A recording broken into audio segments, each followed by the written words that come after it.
suis d'accord. Jaraf, je voudrais dans vos réponses, si vous pouvez aborder la question du déficit sédimentaire sur le plan de l'érosion. Je dois le dire et pour l'avouer ici que les épis de Saly sont sous une grande responsabilité, celui du centre de suivi écologique. Avec le premier projet fonds d'adaptation, il fallait courir contre la montre entre les pertes des emplois directs et indirects du Sénégal et le recouvrement de ces plages pour reprendre le tourisme, disons, balnéaire au Sénégal. Mais c'est une longue histoire. Vous n'entendez pas du tout.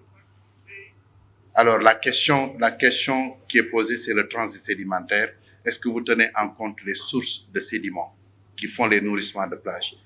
Dans le programme Waka, on s'est rendu compte sur les côtes mauritaniennes, c'est beaucoup plus les vents désertiques qui amènent ces sables-là. Mais au niveau des rivières du Sud, c'est plutôt le transit sédimentaire à partir des fleuves qui sont le plus souvent des fleuves qui sont barrés. Je parle sous le couvert du maître. Bécaye pour vous dire. Donc, quand les rivières sont barrées, Manantali, Djama et tous les petits barrages, les sédiments qui arrivaient sur la plage sont bloqués et avec un processus de sédimentation derrière.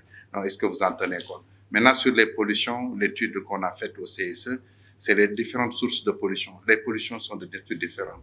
Il y a des sources de pollution diffuses comme Bobes, où quand ça émane, c'est une grande nappe. Il y a des sources de diffusion ponctuelles comme les pipes, comme on l'appelle les cheminées. Il y a des sources de pollution linéaire comme les véhicules et les autoroutes.